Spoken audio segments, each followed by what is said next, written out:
Siento malos pensamientos.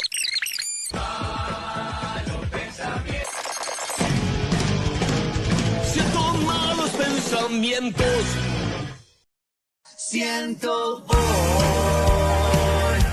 malos pensamientos, porque estés donde estés, de nuevo otra vez, el programa te hace muy bien. ¿Qué tal, Mónica Botero? ¿Cómo le va? Hola, ¿cómo estás? Muy bien. ¿Está cómoda con el título de candidata a vicepresidenta de la República Oriental del Uruguay? Bueno, ese es el título oficial. Sí. Impresiona un poco. Pero está acostumbrada porque en el 2019 Sí, también. También, Ajá, repite en fórmula.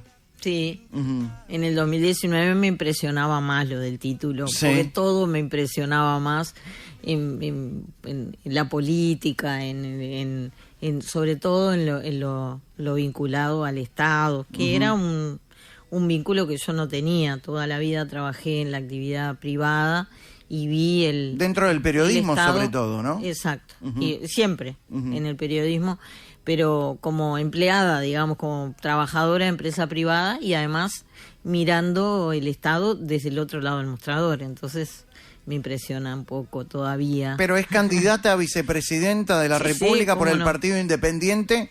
Es colega de Carolina Cose y colega de Valeria Ripoll. Sí.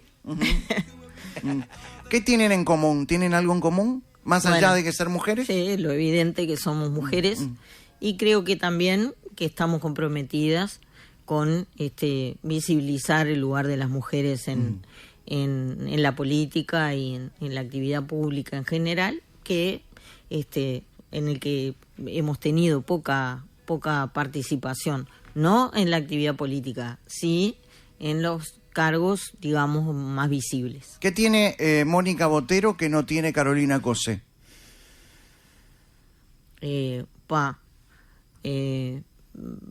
No sé, nunca me lo puse a pensar. Por eso hacemos preguntas. Porque todo lo que me preguntás, yo lo que pienso es lo que ella tiene y yo no. ¿Qué tiene ella? ¿Qué tiene ella? Es ingeniera, Ajá. Tiene ¿Usted tiene un más título? experiencia. No, ¿Es importante tener un cartoncito, como decía Lucía sí, Topolansky? sí, es importante. ¿Fue denigrante decir cartoncito a un título universitario por Me parte de parece que Lucía sí. Topolansky? Sí, claro que sí. Ujú. Sí, porque ¿Te hace ser mejor persona tener un título?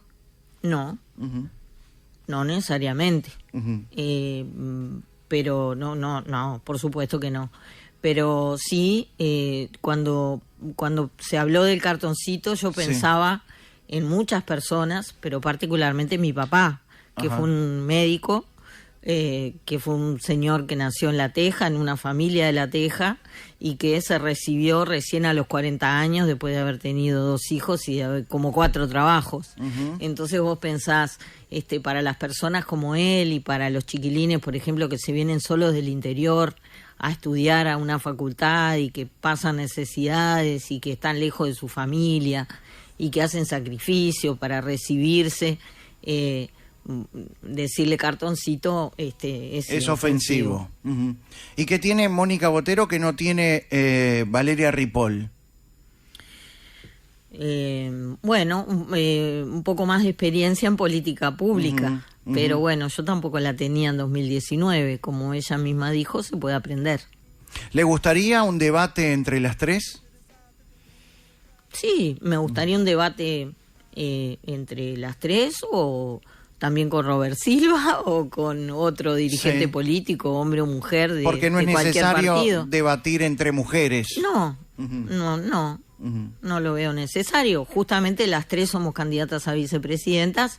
Eso es algo en común y lo podríamos hacer perfectamente. ¿Está de moda la fórmula paritaria o es algo que hoy día, en estos tiempos, corresponde? Yo creo que si moda lo consideramos como algo que está acorde a los tiempos, Ujú. sí, está de moda. Si moda lo consideramos, se usa hoy, pero el año que viene no se usa, no está de moda. Creo que es una tendencia. Estamos tratando de que desde la política pública, desde los lugares de decisión, desde los lugares donde tenemos que sentirnos representados, hombres y mujeres, tengamos a el otro ojo, digamos, con el que se mira las cosas. Está bien, pero tener una mujer dentro de la fórmula, ya sea como presidenta o como vicepresidenta, ¿no cree que de alguna manera hace que quizás no estén las mejores personas? Sí, siendo dos hombres tampoco. Por supuesto. Lo que ahora se está intentando es que también, como dijo un día Obama, o el expresidente Obama, dijo, vamos a haber llegado a la igualdad el día que una mujer mediocre alcance un cargo de destaque y a nadie le llame la atención. Sí. ¿No? Espero que haya sido un chiste. Sí, obviamente Sí, fue un chiste, pero claro. me parece que representa lo que pasa con los varones. Hay muchos cuya capacidad no ha sido cuestionada con tanta intensidad, en todo caso, como lo es con las mujeres, y han llegado a cargos, a presidentes. Bueno, por a lo que ejemplo, sea. Raúl Sendic, que terminó renunciando como vicepresidente de la República. Sí, Ujú. sí, pero otros que capaz que no tuvieron que renunciar o que... Y fueron puestos porque había que poner a un tipo, Sí, digamos. o porque fue el que hizo el mejor lobby, o porque era el que fue candidato a presidente le tenía más confianza, o que yo no digo que sea por cosas malas, Sí. digo que quizás no se pone tanto énfasis en la capacidad cuando se habla de un candidato que de una candidata. Creo que está lleno de mujeres políticas capaces y no capaces, y que está lleno de hombres políticos capaces y menos capaces, igual que mujeres menos capaces. Pero estará de acuerdo. El tema sí. es que a las mujeres capaces y no capaces hemos tenido muchísimas menos oportunidades. ¿Le cuesta más llegar a la mujer? Sin ninguna duda, los números te lo están indicando, ¿no? Los números es de lo que a lo que me he dedicado estos últimos 4 años a repetir, para demostrar que algunas cosas que decimos y que parece que son caprichos de feminista, en realidad surgen de los datos que nos dan la realidad. Hay caprichos de feministas y caprichos de feministas, obviamente. ¿Cuáles son los caprichos feministas más comunes? Yo no te lo digo del lado de las feministas, te digo del lado de quienes las critican. Usted se considera feminista, obviamente. Sí, por supuesto. Pero están aquellos que creen que una feminista es esa loca que anda revoleando la bombacha por la calle y que sale a Que muestra tirarle las pintura lolas. a la iglesia, Ajá. por supuesto, que muestra las lolas, que odia a los hombres, que ¿viste? Todo ese tipo de cosas que ¿Usted está son lejos? caricaturas. ¿Usted se para en la vereda de enfrente? Sí, por supusto. ¿Qué opina es de- más, de- creo que sí. ese estilo radical de manifestar un activismo de género es perjudicial para el propio Deslegitima feminismo. Por el supuesto, feminismo. Por supuesto. ¿Qué opina de las consignas muerte al macho y al macho lo escracho? Es una animalada, ¿qué te voy a decir? ¿A quién se le puede ocurrir algo así? Está bien, decirlo del enojo cuando tenés 15 años es tolerable, ¿no? Pero bueno, admitir eso, o el silencio ante esas barbaridades, o manejar, porque muchas veces las mujeres mayores tenemos la responsabilidad de Bajar un parar las cambio, manijas, claro. de parar las manijas, y demostrar con números que la economía de un país sería mejor si integráramos a las mujeres en cargos de decisión, si le diéramos mejores oportunidades, que la democracia sería mejor si promoviéramos a más mujeres en la política, que no sé, las empresas sería mejor. Hay estudios, pero que te salen por las orejas sobre el tema, que demuestran eso. No porque las mujeres seamos mejor, sino porque es mejor cuando se integran más visiones de cómo hacer las cosas y las experiencias personales. La experiencia propia de una mujer como tal es diferente a la experiencia de un varón, y está bueno que se integren esas dos experiencias. Es de eso de lo que habla el feminismo. Todo lo demás que le ponemos son decoraciones y chirimbolos que, bueno, cada uno le pondrá los que quiere. Recién hablaba de la iglesia o de aquellas situaciones incómodas que se vivieron en manifestaciones hacia la iglesia del Cordón, por ejemplo. ¿Usted cree que ¿El feminismo se la ha agarrado con la Iglesia Católica? ¿Se ensañó con la Iglesia? Bueno, se la agarró con la Iglesia Católica en muchos casos con razón.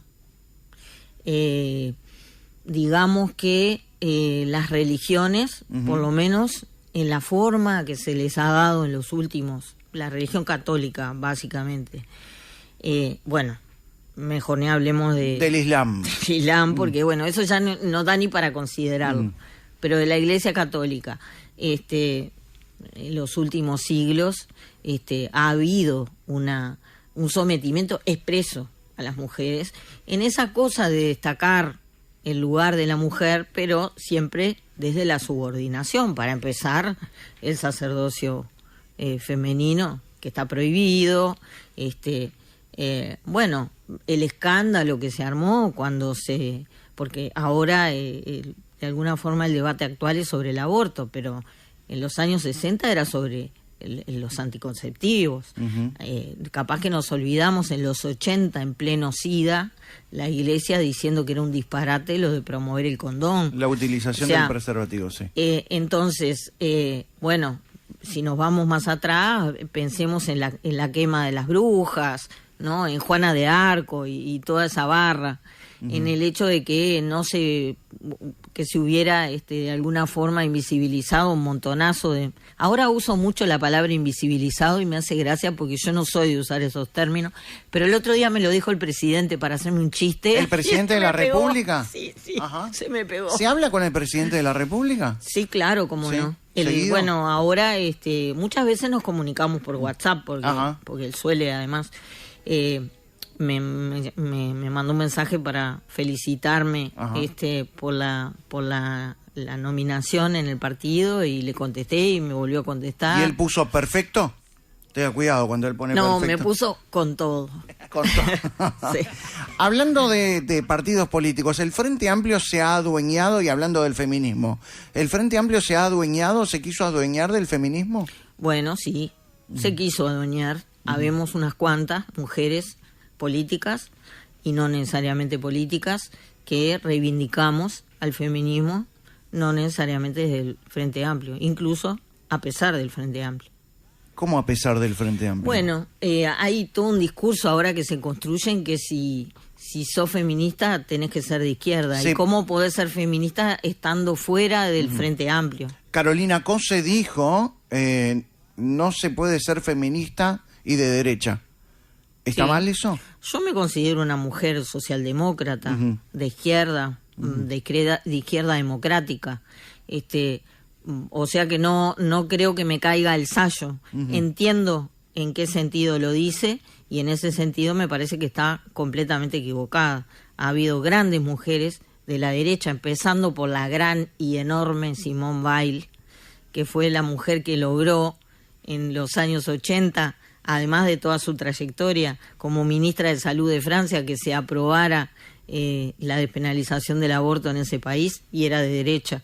O sea que, y grandes otras conquistas mucho más para atrás que lograron mujeres que se reconocían de derecha. Pero además me hace gracia que el Frente Amplio y sobre todo el Partido Comunista, que es el principal sustento de Carolina Cose, ahora se llene la boca con el feminismo, cuando se burlaban de nosotras y decían, mirá ustedes que andan del brazo la burguesa con la empleada doméstica, eso yo no lo entiendo, eso de andar manifestando por los derechos de las mujeres, y que por supuesto nunca la revolución cubana, yo viví en Cuba 3 años, supongo que muchos de tus oyentes lo saben porque cada vez que me quieren atacar ponen una foto mía con Fidel en las redes y me encanta porque la publiqué yo esa foto, o sea que no estaba ocultando nada.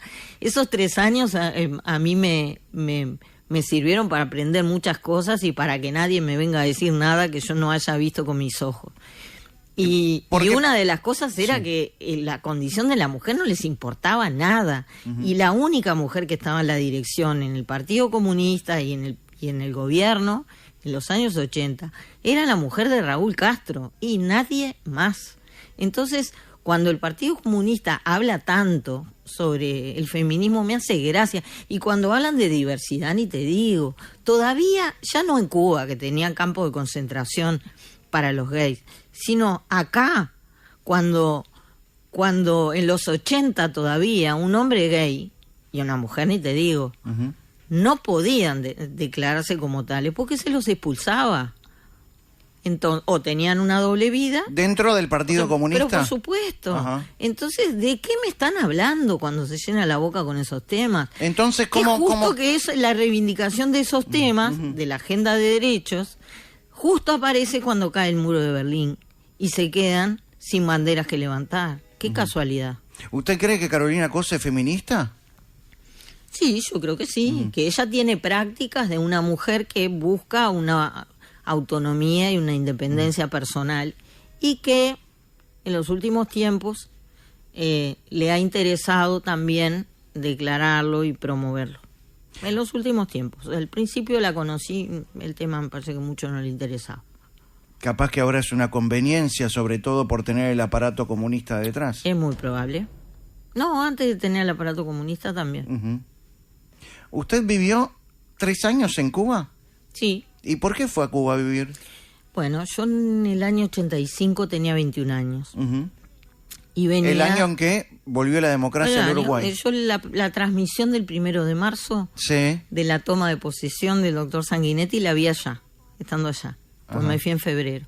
Y era una invitación que nos hicieron a 2 periodistas uruguayos para ir allá a pasar 3 meses en un curso sobre la nueva información, los nuevos estilos de información, etcétera, etcétera. Usted era una mujer de izquierda en ese momento. Sí, claro, pero yo militaba en la lista 99 con Hugo Batalla, que fue con quien, mientras milité con él, porque después ingresé como periodista profesional y obviamente dejé la militancia.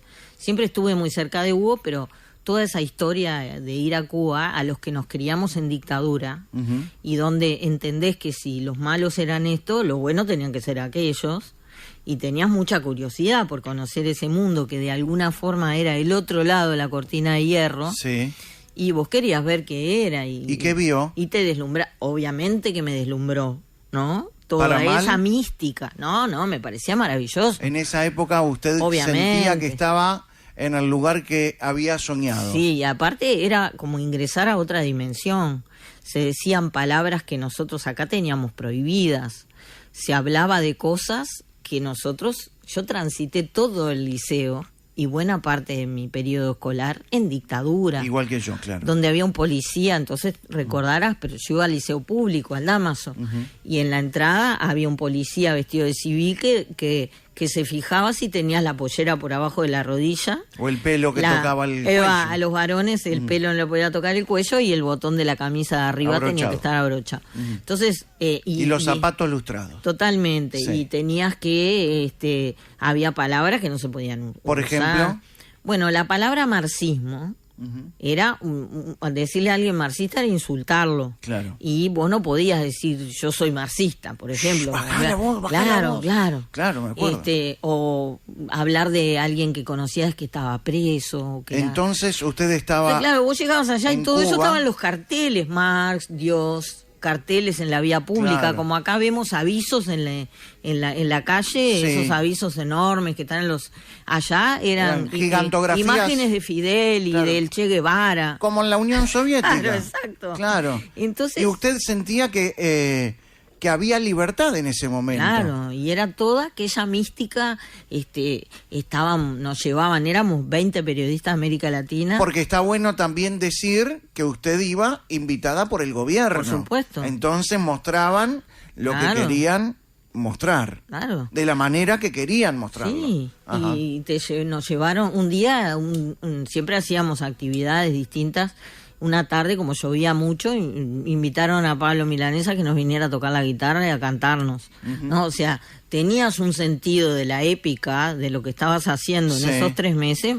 Fuimos a un campo a ver cómo se hacía la leche con unas vacas maravillosas que habían traído de no sé dónde, y estaba Pedro Castro, el hijo de Fidel, que además nos convidó a tomar pedritos. Ahí hacían yogures en ese campo, y los pedritos era yogur con ron. Y todos tomábamos yogur con ron, y nos parecía graciosísimo, y todo nos parecía brutal. ¿Y esa foto con Fidel Castro es de esa época? Sí, esa foto fue, después de esos 3 meses yo volví en ese mismo año. ¿Estaba Cristina Morán también? Sí, Ajá. Volví en ese mismo año con una delegación de 25 mujeres uruguayas invitadas a él hacía unos ciclos sobre la deuda, donde decía que en América Latina no tenía que pagar la deuda externa. Y era una época donde casi todo el Cono Sur estaba saliendo de dictaduras, y entonces, claro, era como que estábamos todos liberados, era como que te habían sacado Ahora, ¿usted compró esa propaganda comunista? Por supuesto. ¿Hasta? Bueno, fue de los 21 años a los 24. ¿Poco duró el romanticismo? Sí. Porque ¿de qué se dio cuenta? ¿Usted no se daba cuenta que en las ciudades había pobreza, que la gente no tenía lo que comer? Sí. ¿Usted lo veía? Sí. Uno ve lo que quiere ver, ¿verdad? Si vos vas a Nueva York, uno ve que hay pobreza y dice, mira qué horrible el imperio, la desigualdad, están todos los rascacielos. Y o sea que uno ve también lo que quiere y tiene el deber, si sos periodista además, de mirar un poco más allá. Entonces, yo lo veía, no es la misma pobreza de hoy. En los 80 ellos estaban muchísimo mejor, porque la Unión Soviética todavía estaba... Bancaba. Entonces llegaban paladas de plata. Después tuvieron un periodo muy jorobado, que ellos llaman el periodo especial, que era cuando comían flores, y donde se desató la prostitución, la explotación sexual, una cosa espantosa. Y después vino Chávez, y ahí tuvieron una especie de... los rescató un poquito, ahí 4 o 5 años que mejoraron. Pero... y después, bueno, la debacle que es ahora. Pero en esos años que yo estuve fueron años muy buenos, tenían mucha plata. De todas maneras... se veía pobreza. Ahí está. La Habana Vieja, por ejemplo, estaba hecha paté. Y por supuesto que toda la casta militar vivía no tan bien como ahora, pero vivían muy bien, y había diferencias ni que hablar. Uno cree lo que quiere, entonces bueno, el bloqueo, estamos dando una batalla por ser todos iguales, un montón de cosas. No había sindicato, pero los gusanos desde Miami nos están haciendo cosas. Ahora no se puede ni siquiera decir la palabra gusano allá. Los gusanos... Porque ¿quién no tiene un gusano en su familia o en sus seres queridos? Entonces ya gusano no se puede decir, pero en aquella época todos eran gusanos. Hacían referencia a la gente que vivía en Miami, ¿no? Claro, claro. Traidores, bla, bla, de la revolución, de la clase obrera, todo ese... Además, te genera un estado mental. Bueno, además vos venís de la otra punta, ¿no? Donde también veníamos de situaciones jorobadas, de estar padeciendo una dictadura, que había hecho cosas horrorosas.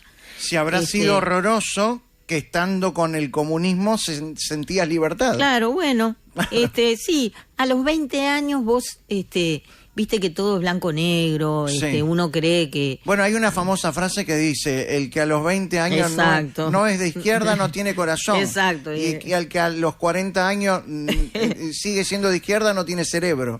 Sí, algo así. Yo no estoy convencida porque me sigo considerando una mujer de izquierda, pero digamos de la izquierda democrática. Y con el paso del tiempo, ¿le da un poco de vergüenza esa foto que se sacó con Fidel Castro? No, para nada. Todo lo contrario. Digamos, está bien, pero ¿no deja de ser un dictador, un asesino? Sí, por supuesto. Por supuesto, pero fue una experiencia de vida que no la cambio por nada. Es raro igual. Y que además me permite poder contar un montón de cosas y decir, a mí no me digas cómo son las cosas. En ese momento, el relato, como se dice ahora, en ese momento no se usaba solo para el fútbol.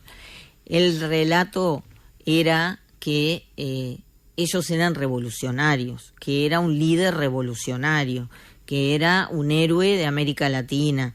Nadie le decía dictador en ese momento a Fidel Castro, ni siquiera los partidos tradicionales en Uruguay, ¿no? O sea, era otra época y otra cabeza la que uno tenía. de todas maneras, bueno, después me quedé ahí porque me contrataron en la agencia de noticias. De noticias. Y bueno, salía mucho, no estaba todo el tiempo ahí. Iba enviada como a cubrir cosas a otros países y no era que estaba todo el tiempo, pero llega un momento en que uno dice, no, y Usted entonces lo vivió con Sí. otra cabeza, con otra visión, pero hoy con el paso del tiempo se ha dado cuenta que ha estado al lado no de un revolucionario, sino de un dictador, totalmente. de un asesino que hambrió a su pueblo. Totalmente. Y eso, lo que yo pienso es que cualquier populista que viene con mensajes de Salvador y que viene a hablarle a las entrañas de la gente, generando odio, para un lado, para el otro, no me importa para dónde. Cualquiera que viene con ese discurso de Salvador, de superlíder, de padre de la patria, en Cuba se decía Fidel es nuestro padre, lo decían todos, de izquierda, de derecha, del medio, de arriba, de abajo, me parece repudiable. Y voy a tratar de demostrar que no hay que apoyarlo, sea quien sea. Lamentablemente han seguido apareciendo en América Latina con distintas formas. Ya no es como líderes de una revolución armada. Hoy es como líderes de las redes sociales, como líderes de un movimiento, como líderes de no sé el qué. Me dan un miedo y, por supuesto, como Hitler, muchas veces llegan por el voto popular. Pero, por favor. ¿Usted está pensando en Milei cuando habla? Mira, pienso en Chávez, pienso en Bukele, pienso en este hombre, en Evo Morales, pienso en Correa, pienso en Milei, pienso en esta señora que está en Italia, pienso en... Chávez ha estado muy cercano a los gobiernos del Frente Amplio. Sí. Y ha ayudado muchísimo económicamente y ha hecho negocios el Frente Amplio con Sí. ¿Usted cree que esos negocios tienen que ver con negocios poco transparentes? Poco transparentes, creo que nadie tiene dudas de que han sido. Yo no estoy diciendo de qué tipo. Pero poco transparentes han sido en la medida en que la que entonces era la oposición en su momento, muchas veces reclamó que se formaran comisiones investigadoras o que se explicaran y siempre se negaron a hacerlo. En esa medida me parecen poco transparentes. ¿Tabaré Vázquez se mostraba así como un salvador, como un padre? Un poco sí, pero a la uruguaya, ¿no? Con un liderazgo muy fuerte que apelaba mucho al encantamiento. Utilizaba estrategias del populismo. Sí, era un gran, una persona muy encantadora en el sentido literal del término, muy amable, me parece que era una persona muy inteligente, y algunos aspectos. Yo creo que los líderes políticos, obviamente que todos, yo sí me considero política y no reniego de eso, pero no creo que sea una líder, pero los líderes en serio, los grandes y los que estuvieron construyendo la historia, un poco de populismo tenés que tener, un poco de apelar a los sentimientos, al hecho de que te presten un poco la confianza, y te entregan, mirá lo que te entregan, transitoriamente por lo menos, la administración de su libertad y de su dinero. Entonces, evidentemente te están pidiendo que confíes, y la confianza muchas veces puede ser por una vía racional, pero también puede ser por una pasional, vía más afectiva. Claro. Entonces, en la medida en que eso sea manejable o razonable, lo entiendo. Y creo que en Uruguay eso con altos y bajos se ha dado así. Mónica Botero, usted que es candidata a vicepresidenta de la República por el Partido Independiente, que ha estado en Cuba y que ha sabido la realidad y ha entendido la realidad. ¿Usted cree también que Maduro es un dictador? Pero por supuesto, ¿no? Que no Creo hay- que nadie puede considerar otra cosa. No hay democracia No, pero- cuando no hay libertades, cuando hay presos políticos, cuando... Por supuesto. Para empezar, bueno, será que nosotros, la parte épica de mi vida, que es Sí. esos 3 años, está todo bárbaro. Pero yo trabajé 29 años en el semanario Búsqueda. Ujú. De ellos 12 en Búsqueda y 17 en Galería. Pero la forma de hacer periodismo y la forma ética de encarar el relato, la transmisión a la gente de nuestra comunidad es la misma. Y una de las cosas que quizá tengo esa impronta tan fuerte, ¿no? Una de las cosas que con las que se miden las democracias es si tenés o no tenés libertad de prensa. Nadie puede pensar que en Venezuela hay libertad de prensa, pero después estamos hablando de todas las demás libertades conculcadas. La gente no es imbécil. Hay 6 millones de venezolanos que emigraron del país. Hay muchos ¿A quién le venezolanos en gusta? nuestro país. ¿Quién se va porque se divierte de su país? Si no es porque tiene una enorme oportunidad o porque te enamoraste perdidamente. Igual te vas a vivir donde sea, Sí. ¿no? Si lo consideras así, o porque te dieron una oportunidad laboral maravillosa. Pero la gente que está saliendo de Venezuela no creo que sea por esos motivos. Entonces, ¿por qué es? ¿Son masoquistas? ¿Por qué el Frente Amplio sigue idealizando o romantizando las ideologías de izquierda, el régimen comunista, Chávez, Maduro? ¿Por qué? No lo sé, estaría bueno preguntárselo. Ahora, no está mostrando una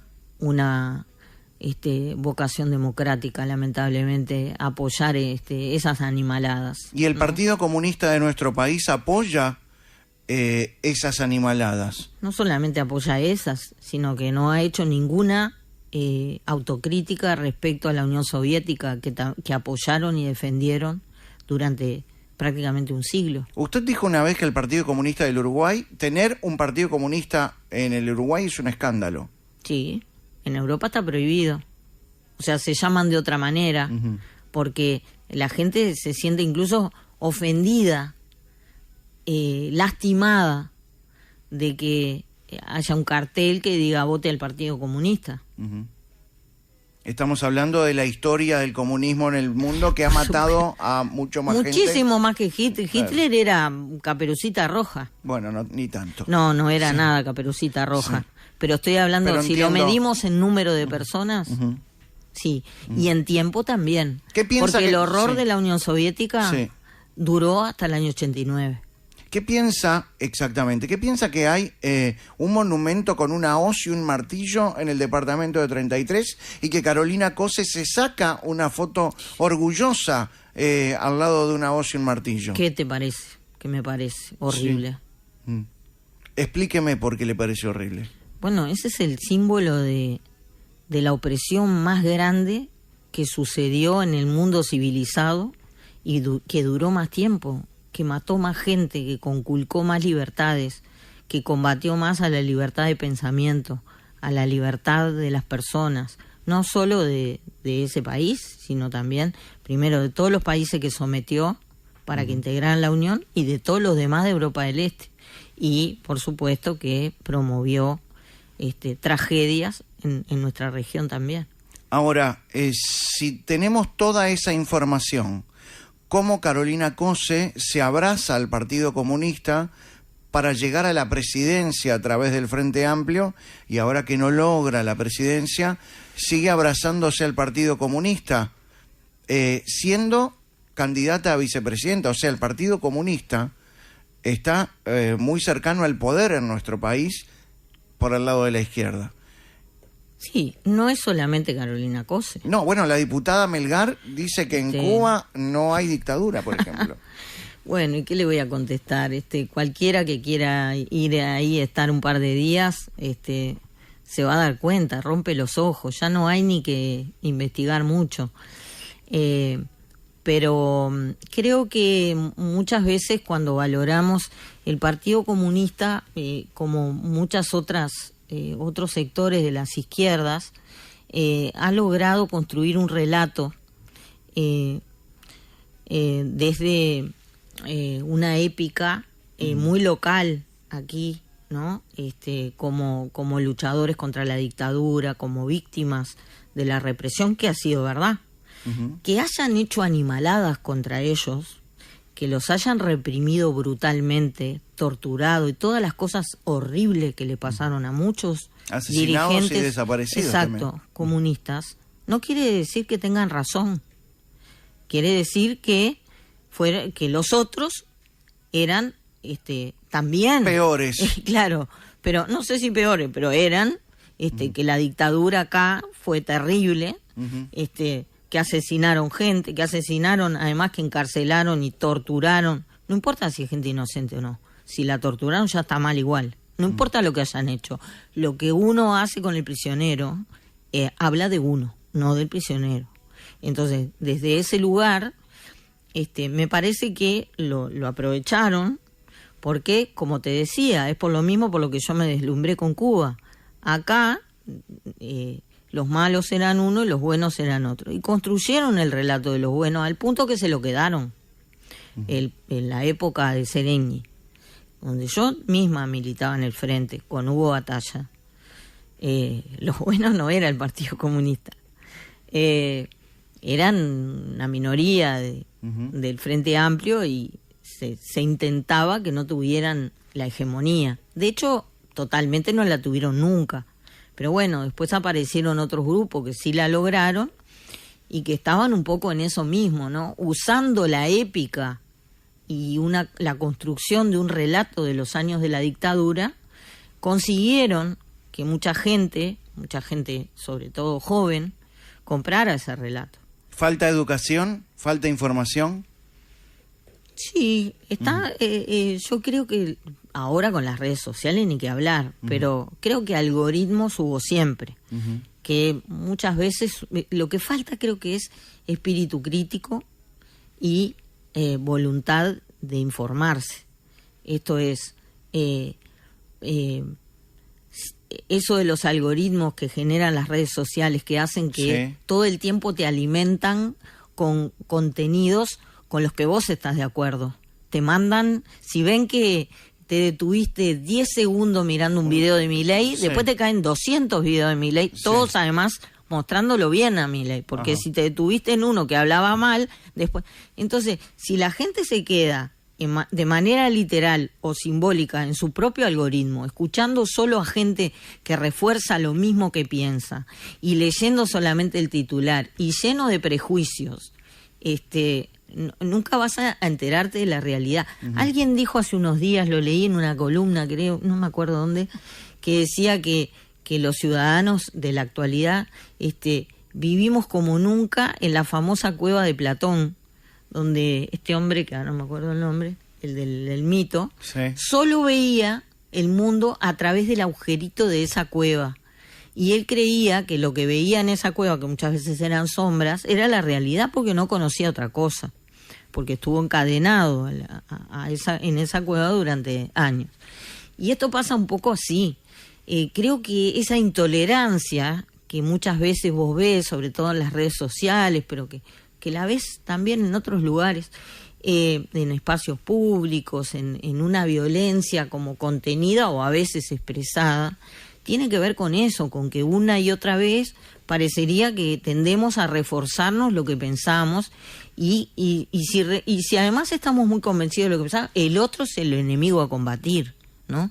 Está esa cabeza que yo le llamo peronista, quizá no es así, pero creo que se entiende, de que el otro siempre es un enemigo a combatir y a suprimir. Con el otro no puedo convivir.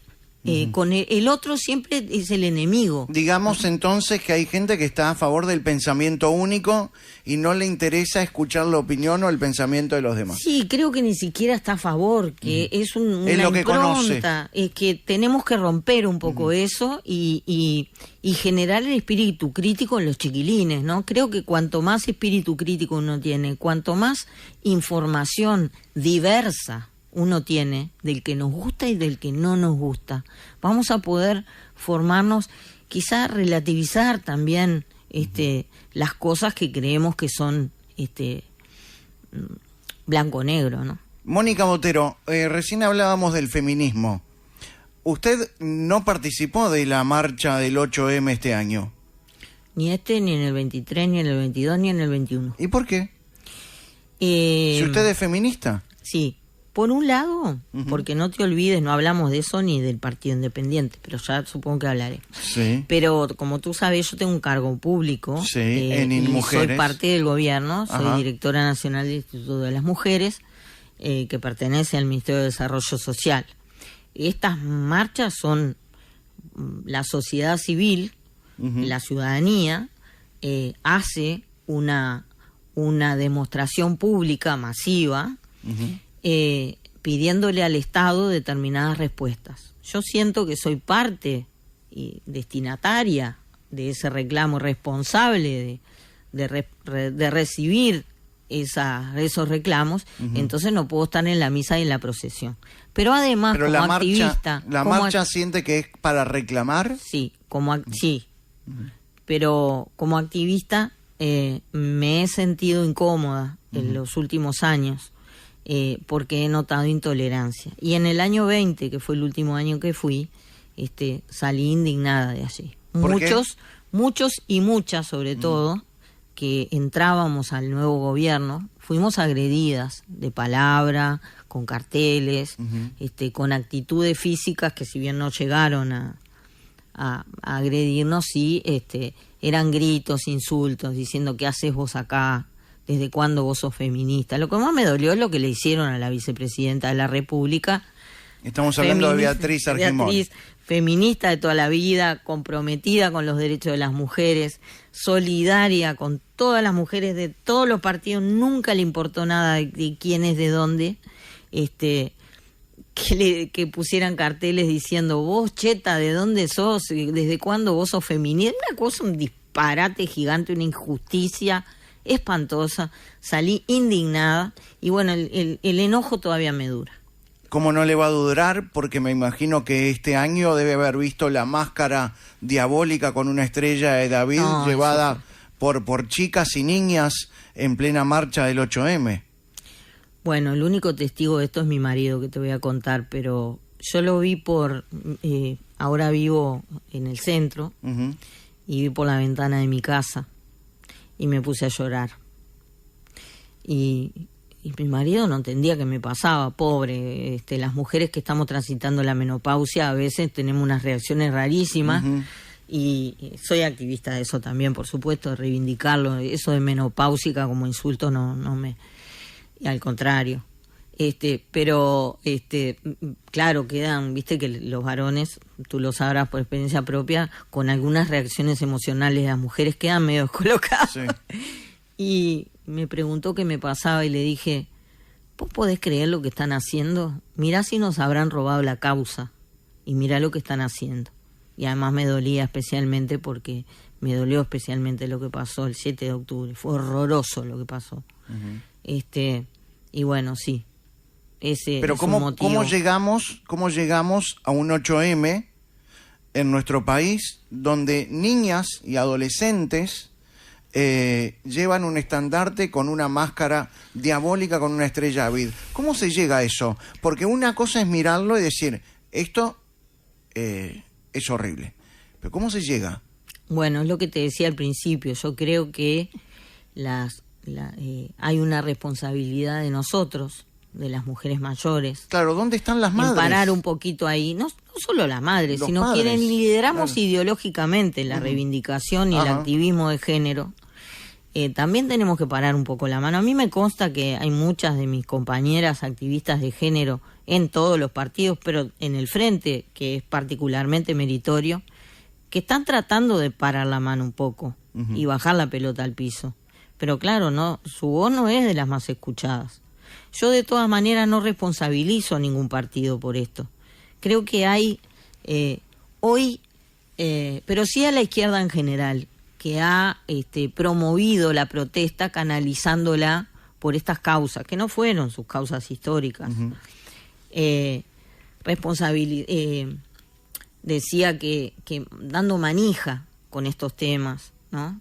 El otro día vino una periodista, Hilde, ¿cómo se llama?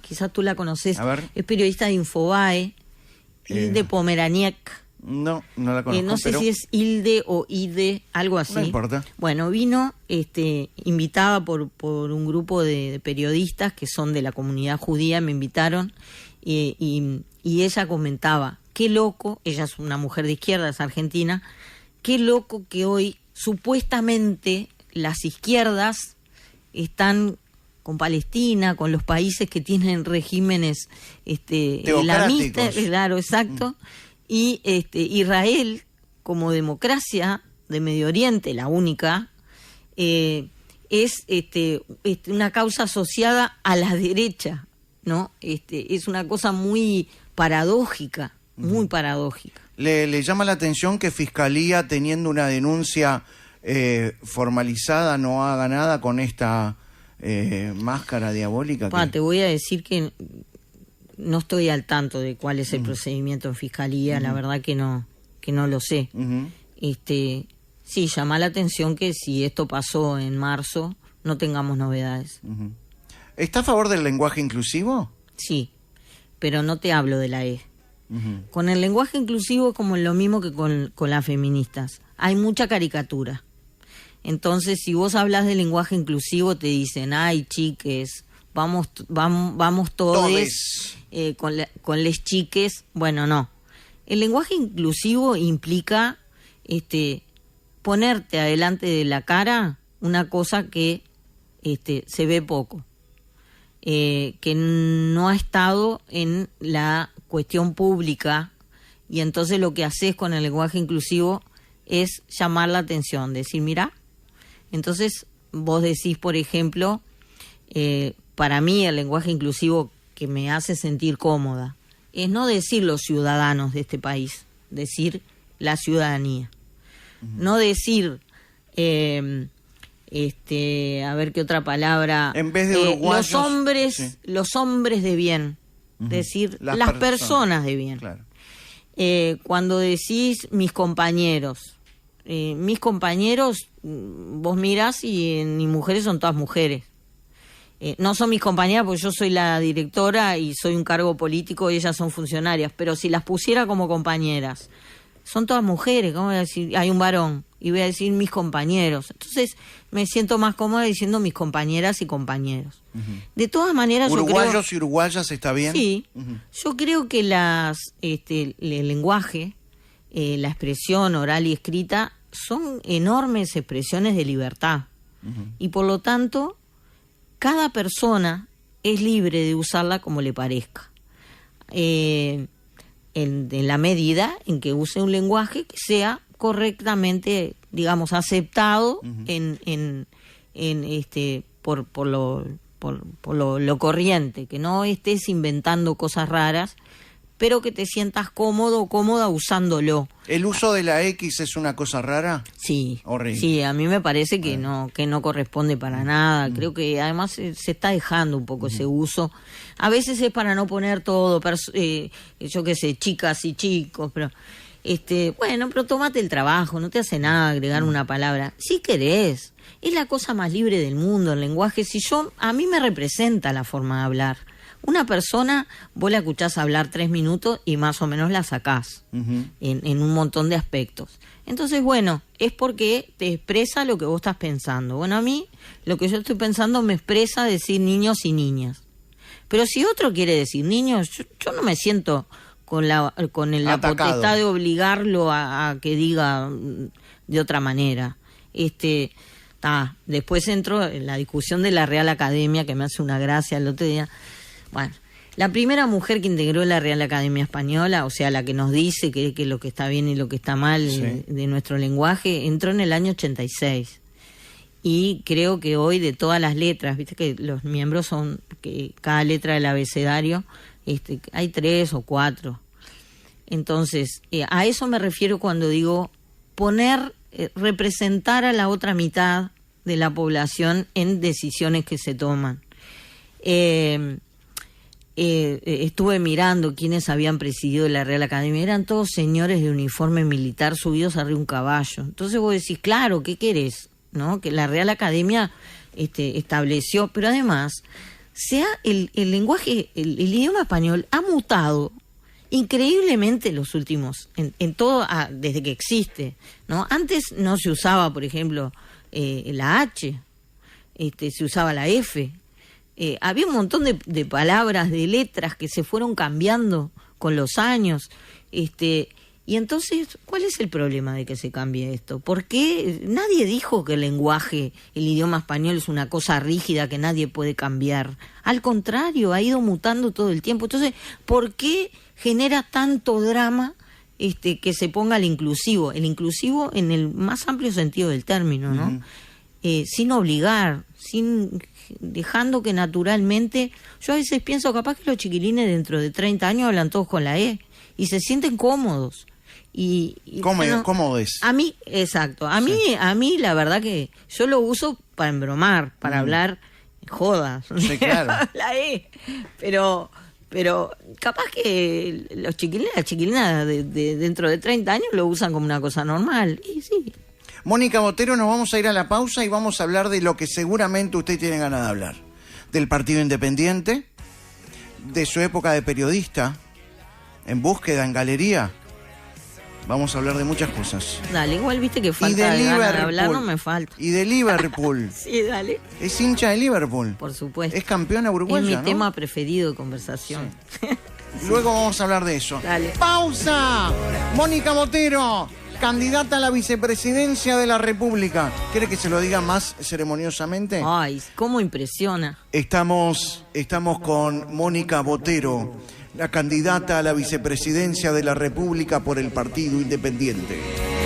¡Pause! Para ser inclusivo. Bien.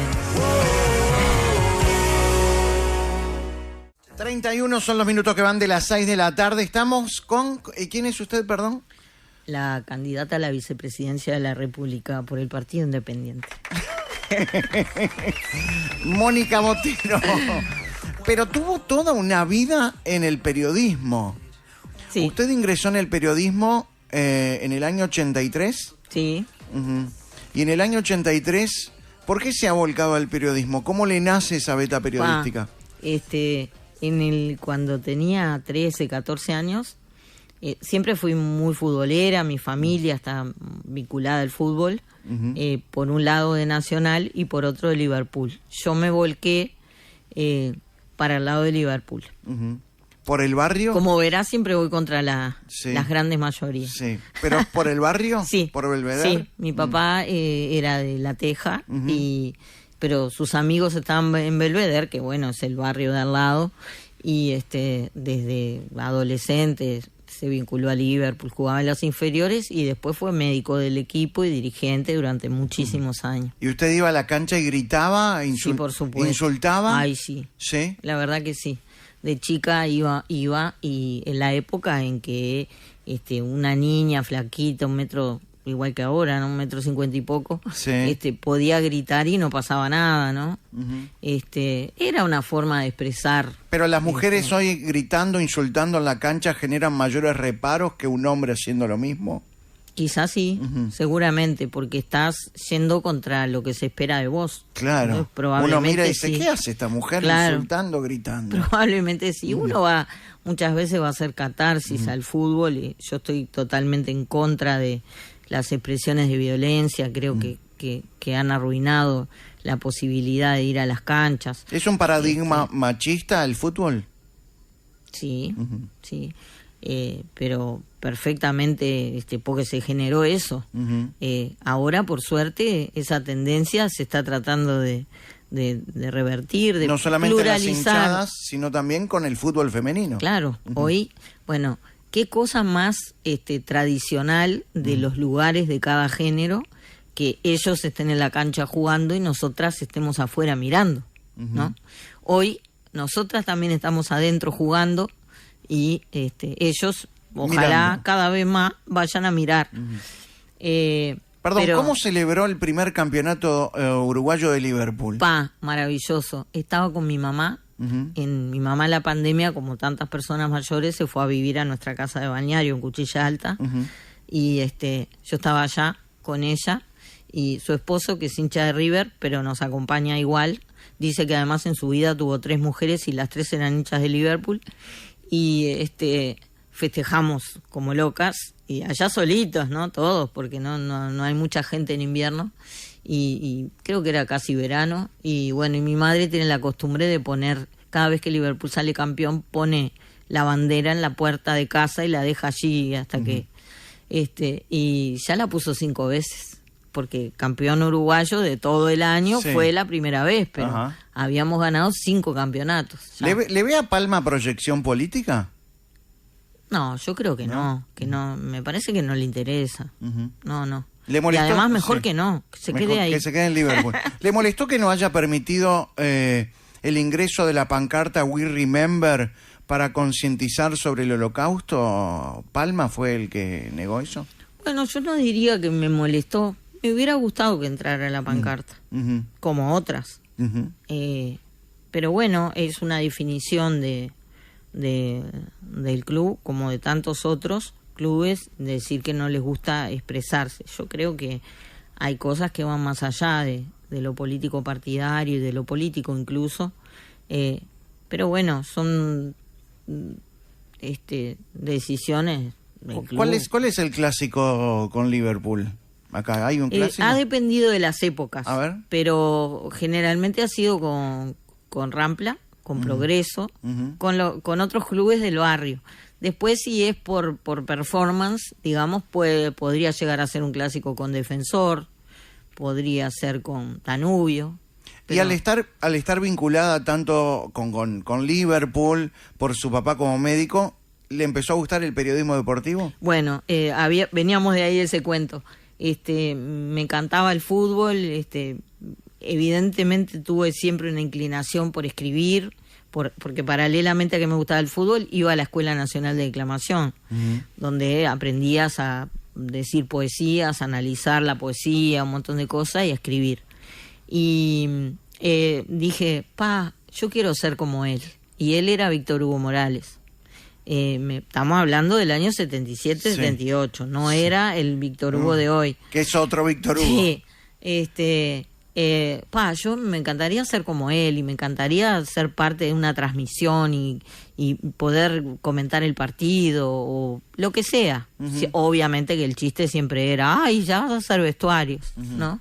Cada vez, me convertí en periodista deportiva porque gané un concurso en la revista El Gráfico, que era para adolescentes, y saqué el primer premio, y entonces con ese recorte el tribunal era del Gráfico, era el director del Gráfico, era Menotti, y era, ¿te acordás de Muñoz? José María Muñoz. Exacto. Ajá. Entonces estaba... ¿El Gráfico Argentina? Gráfico Argentina, claro. ¿Y lo ganó? Era el único que había en esa época, año 80, sí, claro. 81. Y entonces con el recorte del Gráfico, conseguí que una amiga de una amiga que conocía al doctor Julio María Sanguinetti me recibiera para decirle que yo quería ser periodista deportiva y que mi sueño era entrar al Día. Después, el diario asociado con el Partido Colorado. Sí, y que él integraba el consejo editorial. Después de haber ido unas 10 veces al despacho de Sanguinetti, me terminó diciendo, bueno, ¿y qué querés hacer? Quiero que me ayude a entrar al Día. Bueno, dale, te voy a ayudar.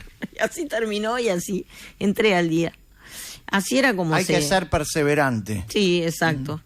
Y ahora 2x3 lo voy a visitar porque hemos mantenido un vínculo muy afectuoso, estamos hablando de más de 40 años. Claro. ¿Y cómo era trabajar en el periodismo asociado a la política? Porque usted trabajó en El Día, que era del Partido Colorado, pero también en Brecha, que era que es de izquierda. Pero en ese año, si bien había una definición, es como el estilo norteamericano, son diarios como el New York Times, que si bien en la parte editorial apoyan a determinado partido, no necesariamente todo lo que vos hacés es como hoy El País. En la parte editorial sabemos que apoya al Partido Nacional, pero no necesariamente todo lo que se informa está relacionado con una visión partidaria, ni siquiera se hace periodismo. Y entonces, primero que entré a deportes, ¿no? Y bueno, trabajé un tiempo allí en deportes. ¿Se sintió discriminada? Bueno, ¿qué te parece? Ni me miraban. Todos los días. No me miraban. Yo me iba llorando a veces. ¿La hija de quién es esta, no? pero imagínate tratar de escribir de fútbol en 1982, que fue cuando entré. Sí. La persona que más me apoyó, me acompañó, me daba y me decía, usted viene acá todos los días. A mí me pagaban por nota, o sea, si yo podía ir o no, Sí. no tenía horario. Era Julio Toyos. Ajá. Fue el que más me decía, usted acá se queda y usted no va a dejar ese lugar. Y bueno, y él era la persona amigable. Y el otro era Raúl Ronzoni, que falleció hace unos días. Hace poco, sí. Que era la persona simpática que venía de la redacción como más general, una redacción llena de hombres, con una o dos mujeres, y que venía, se acercaba y me decía, che, pero ¿y vos qué haces acá escribiendo de fútbol? ¿No querés venir para escribir de política? Mirá el momento que está pasando el Uruguay. No sé qué. Sí, la verdad que sí. Pero yo no sé nada, vos no te preocupes que te vamos a enseñar. Y ahí pasé a política y cubrí los grandes acontecimientos de la salida de la dictadura. Ahí conocí a Claudio Pablillo, yo tenía 18 y él tenía 20. Ujú. Y a tantos otros compañeros queridísimos desde esa época, que bueno, los que están, seguimos queriéndonos mucho. Y Trabajó muchos años en Búsqueda. sí, Ujú. bueno, y de ahí fue toda la etapa de Cuba, que estábamos todos encandilados con todo aquello que estaba pasando, y me invitan, me contratan para trabajar allá, a su vez a Lebrecha, me invitan a participar. En Brecha tuve una experiencia maravillosa, porque estaban todos los grandes popes de la cultura y del periodismo de marcha. Yo me sentí una privilegiada, tenía 21, 22 años y me sentaba al lado de Carlos María Gutiérrez. O sea, hoy lo veo y políticamente pienso que no podía haber nadie más diferente. Pero él también era un producto de su época, pero además eran grandes intelectuales, tipos cultísimos, que me hicieron leer cosas que no tenía ni idea, ¿no? Y bueno, y en ese proceso, mientras estuve en el día, conocí a Danilo Arbilla, porque a mí me mandaban a cubrir la censura previa. Los militares tenían una cosa muy retorcida, que era que los semanarios tenías que terminarlo y mandarlo a imprenta, y ellos se ponían al pie de la imprenta y lo revisaban, o sea, te hacían hacer todo el gasto, ¿no? Sí, sí. No hacían censura previa, era cuando estaba ahí por lo miraban y, ellos- decían, ellos- esto se puede, esto claro. no se puede, y te confiscaban una edición entera con un montón de plata. Y yo cubría eso para el día e informaba qué diario qué semanario salía, cuál. Y ahí conocí a Danilo. Y bueno, unos años después Danilo me propuso ir para Búsqueda. Me dice, vamos a tener que llevar a una mujer acá porque Búsqueda lo leen todos los hombres y vamos a tener que generar lectura para mujeres. O sea, fue un visionario, la verdad. Ujú. ¿Qué representaba Danilo Arbilla para Búsqueda? Y bueno, Búsqueda fue lo que fue en sus inicios, en sus momentos de oro y en todos los mejores momentos, porque Danilo era quien lo lideró, quien lo construyó. Claudio fue quizá el mejor producto de Danilo. Pero Claudio Pablillo. Claudio Pablillo. Pero quien lideró, construyó la idea además de periodismo independiente de lo partidario. Y bueno, y Danilo para mí era, imagínate, ir a Búsqueda era la gloria. Todos los periodistas de esta generación que nos llamamos generación del 83 queríamos estar en Búsqueda. Primero porque hacías periodismo como en las películas. Investigabas, traías información de acá, de allá, si estaba bien fundamentada. ¿Recuerda alguna se primicia publica. que trajo, alguna noticia que nació gracias a usted? No, yo no No era de traje. traer, No, era, no. era de trabajar la noticia. Sí, Ajá. sí. No puedo decir. ¿Y cómo era convivir en esa redacción Pero, que era una selección de los grandes periodistas de los momentos del Uruguay? más maravillosos de mi vida? Tuve el privilegio de tener 29 años de hacer lo que me gustaba, donde me gustaba, con unas normas éticas, profesionales, y además todos querían ir a Búsqueda porque Búsqueda pagaba bien, Ujú. ¿no? ¿Y sentía presiones políticas? No, ninguna. Ajá. En Búsqueda no hubo jamás presiones políticas. Hay un caso muy emblemático que va a quedar en la historia. A ver. Y es el de un periodista que era un queridísimo amigo también, Alejandro Nogueira, fallecido hace unos años. Alejandro había sido un militante de la izquierda radical, estuvo preso 6 años, fue de los que trajeron en uno de los vuelos famosos, y salió y su padre conocía a Arvilla y bueno, trató de que le diéramos una mano y entró a búsqueda. Él estaba antes que yo en búsqueda, pero era un periodista profesional y resulta, y además era gay. En los 80 todavía un periodista varón que hubiera temas de economía, era difícil declararse gay abiertamente, pero él lo hacía y tenía una dignidad y todas las burlas, imagínate, pero él era un tipo que... Y resulta que Alejandro dio una información, llevó a búsqueda y se publicó una información que era muy jorobada para el gobierno de la época, el primer gobierno de Sanguinetti. Y Danilo cuenta siempre que un altísimo jerarca del gobierno lo llamó y le dijo, vos sabés, voy a decir malas palabras, Sí. que ese puto bolche, tupa, puto que tenés ahí, está dando información, va a dar una información que perjudica a este gobierno, vos lo vas a permitir, no lo vas a echar. Danilo le dijo, cuando tú te peleas con un periodista mío de búsqueda, te peleas conmigo. Y si querés arreglar las cosas, arreglá con el periodista. Y a mí no me llames más. Y estuvieron los 5 años del gobierno sin hablarse, habiendo sido amigos toda la vida. Pero eso pasaba todos los días. Uh-huh. ¿Y la noticia se publicó? Por supuesto. ¿Y puso en jaque al gobierno? No. Digo, los gobiernos capaz que creen que una información los pone en jaque. Una información no pone en jaque al gobierno. En todo caso pondrá en jaque lo que dice ahí. Pero si es verdad, ¿cuál es el problema? Es cierto que una vez el dueño de Mercedes-Benz le vendió el avión al gobierno de Tabaré Vázquez. ¿Se iba a publicar esa noticia y llamaron para presionar? Mira, que llamen para presionar. Siempre. Y llamaron sí para presionar. Lo que uno haga con las presiones es otra cosa. A mí me parece que las empresas, los partidos, los grupos de interés tienen todo el derecho del mundo a presionar. El tema es lo que... Porque muchas veces hay colegas que dicen, ay, las presiones. No, las presiones bancátelas. Está bien que presionen. El tema es lo que vos hacés con esas presiones. En búsqueda, que yo sepa, nunca se cedió. Mujica tenía muy buena relación en su época de presidente con Búsqueda, ¿no? Excelente. ¿Era como un informante? Sí, claro. ¿Mujica como presidente era informante de Búsqueda? Claro. Pero eso no tiene nada de malo. Había periodistas que tenían muy buen diálogo con él. Sí. Conversaban con él. ¿Y él llamaba toda la semana y decía, tengo una noticia para ustedes? No, los llamaban los periodistas, Sí. como llamaban a todos. Ajá. ¿No? Llamaban a Mujica como llamaban a todo el mundo. Unos le daban más y otros le daban menos. Y Mujica tenía siempre una noticia para Búsqueda. Sí, es evidente que para Mujica era bueno que las noticias se publicaran en Búsqueda, probablemente porque eso le daba credibilidad y llegaba a un público que quizá por medios más amigos no llegaba. No andás a ver qué estrategia era. ¿Y se perdía la independencia? Lo que en Búsqueda, lo que en Búsqueda se valoraba era, ¿esto está bueno o no está bueno? ¿Esto es una información de interés para el público o no?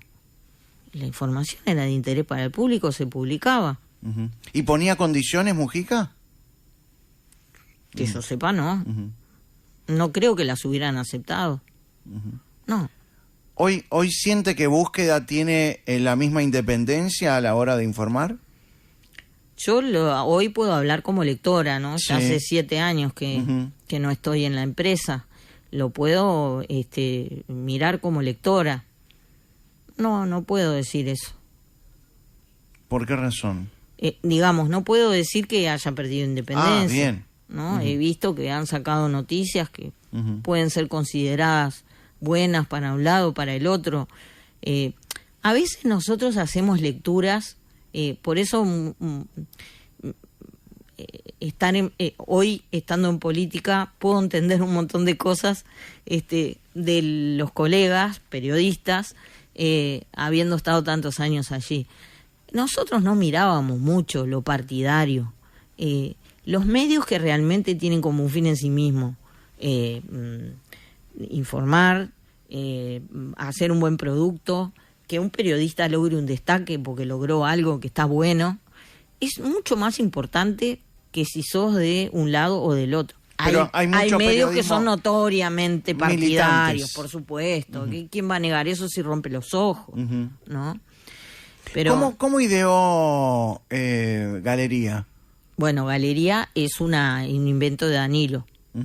También dentro de esto que él decía y que era que Búsqueda tenía que atraer público, lectoras, mujeres, y que ya no era aquello del tipo hombre, varón, que compra Búsqueda y se lo lee en la oficina.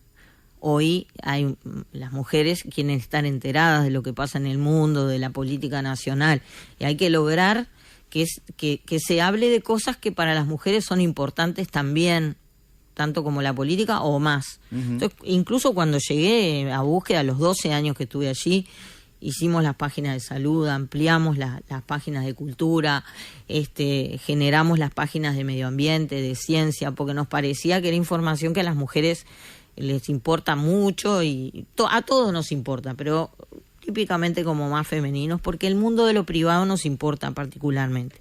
Y Galería lo que quería hacer era expandir eso, y además expandir un negocio importante, porque Galería también implicaba que vos pudieras llevar publicidad.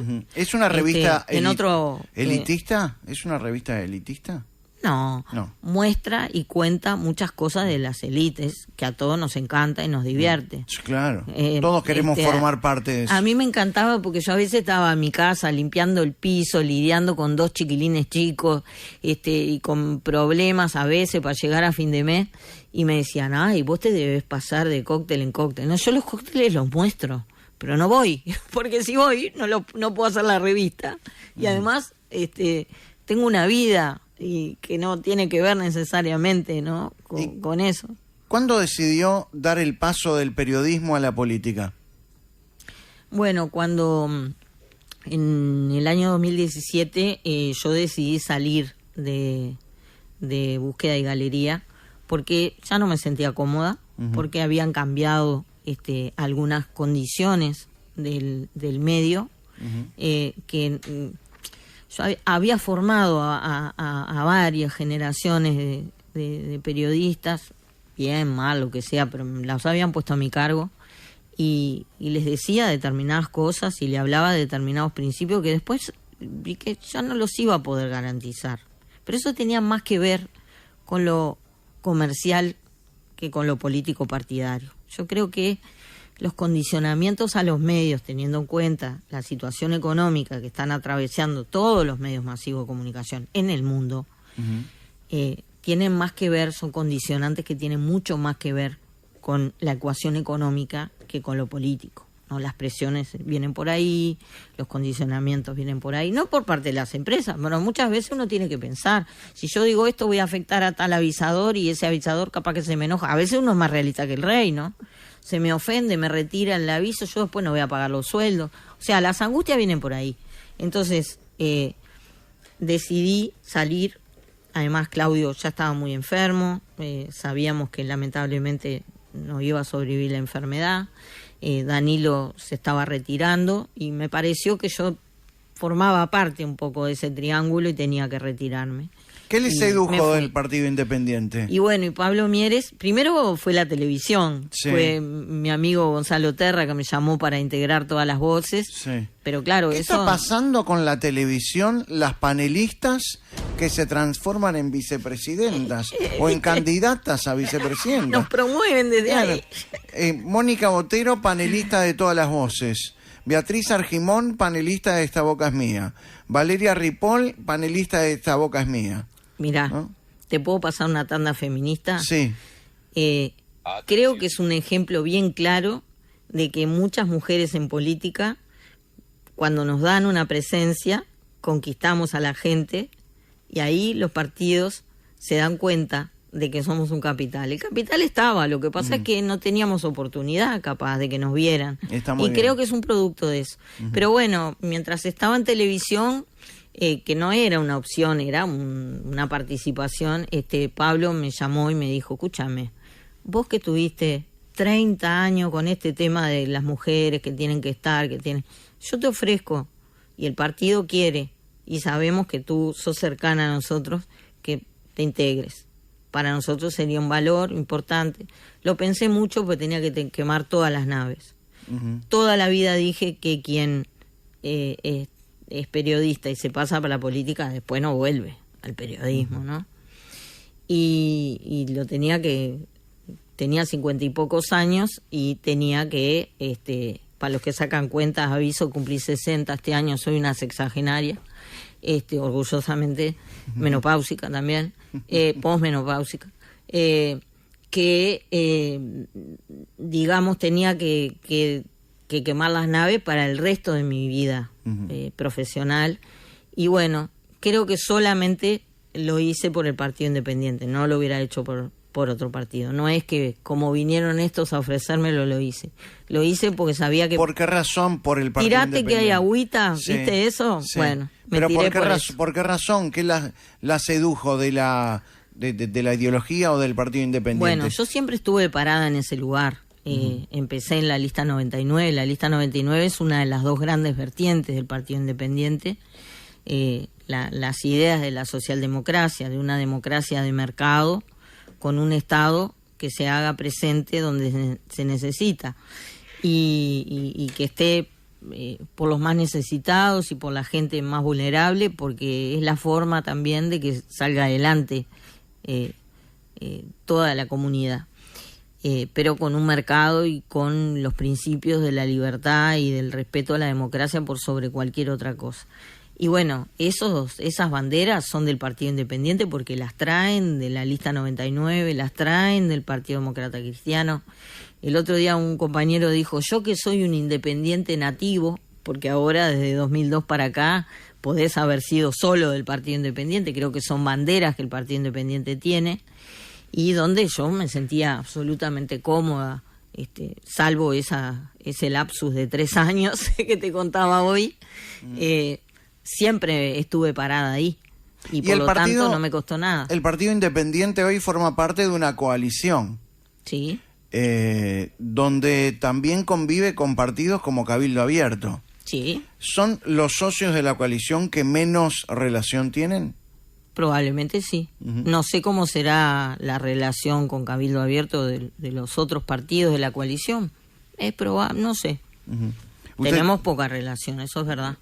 ¿Por qué razón? Porque no... Bueno, nosotros hay un montón de temas en donde no tenemos ni acuerdo ni... ¿No se sienten cerca? ¿Se sienten más cerca del Frente Amplio que de Cabildo Abierto, que es socio de la coalición? No, ni una cosa ni la otra. Ajá.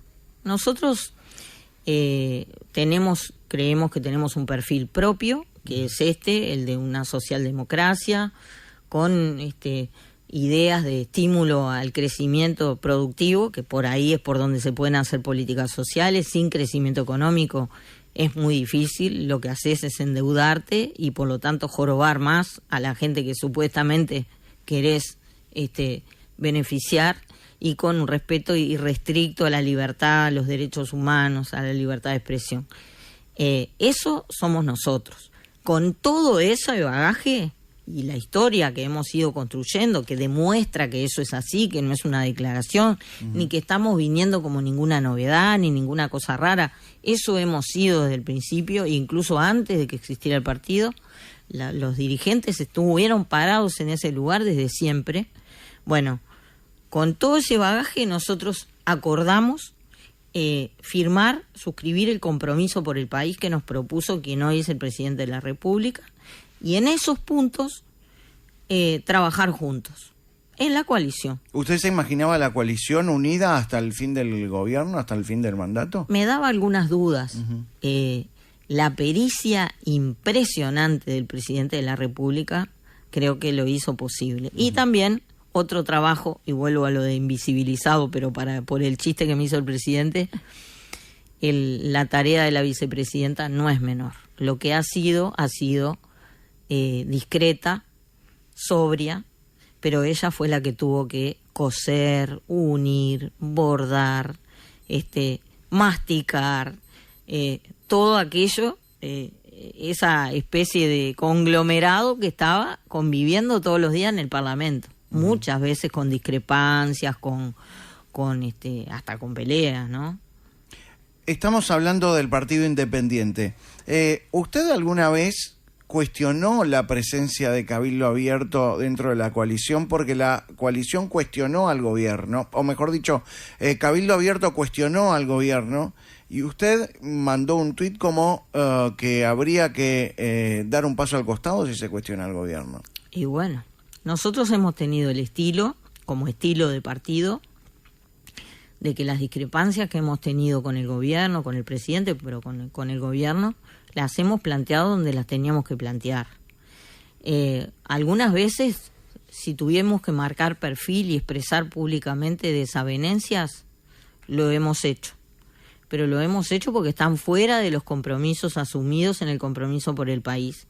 Y porque lo hicimos, como diría también el presidente, por la positiva. Esto es, no diciendo el gobierno tal cosa, no, diciendo nosotros pensamos esto, pero no atacando el gobierno del que formamos parte y en el que teníamos un ministro y como 14 funcionarios.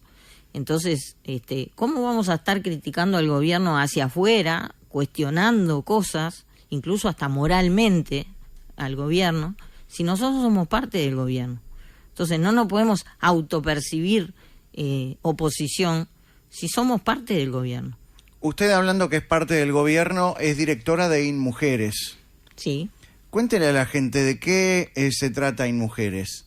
¿Cómo nace InMujeres? Está bueno la pregunta porque muchas veces algunos me lo dicen, otros con la cara me doy cuenta que me lo preguntan. ¿Qué es eso? ¿Qué es lo que hace InMujeres? Entonces está bueno explicarlo. InMujeres se creó en lo que se llaman en el mundo los mecanismos de género, como hay países donde son ministerios, por ejemplo en todo el Mercosur son ministerios, ahora Milei sacó en Argentina, pero había ministerios hasta hace poco, en Chile, en Brasil, en muchos países de América Latina y de Europa, del mundo occidental, hay ministerios de la mujer.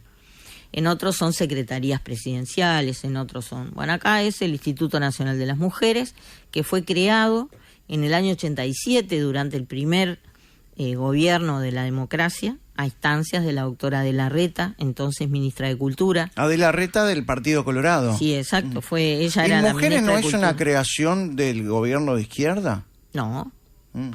Porque como, la izquierda lo muestra así. Así como el activismo de género no es una creación de la izquierda. Las mujeres del Partido Colorado han tenido un compromiso y una lucha muy importante para lograr consagrar derechos para las mujeres desde, diría, principios del siglo XX. Y por supuesto que hubo un montón de mujeres nacionalistas que también lo hicieron. Y también mujeres del Partido Socialista particularmente, que también lo hicieron. O sea que esto no tiene una etiqueta partidaria. Y en ese sentido, en el año 84, cuando se formaron las mesas de la concertación, que eran mesas de distintos temas, que se formaban entre gente de todos los partidos para ponerse de acuerdo en algunos puntos para cuando se recuperara la democracia. Había una mesa de la concertación que era de mujeres. Y obviamente que el chiste era, todas esas mujeres mañana terminan todas agarradas de los pelos. Bueno, la concertación creo que dura hasta hoy. Ese grupo hasta hoy trabajamos juntas. Y eran todos los partidos. Había periodistas, ahí estaba la queridísima Cristina Morán, había otras periodistas, había mujeres comprometidas, académicas, de organizaciones sociales y de partidos políticos, de todos los partidos políticos. El Partido Colorado, sí. La doctora Adela Reta fue quien creó el Instituto Nacional de las Mujeres, que después fue creciendo, pero las comisarías de la mujer se crearon durante el gobierno de Lacalle Herrera. La primera ley de violencia doméstica, la 17514, se aprobó en 2002 durante el gobierno de Jorge Valle. O sea que esto es una construcción que ha venido porque culturalmente se necesita. A ver, ¿qué es lo que hace InMujeres?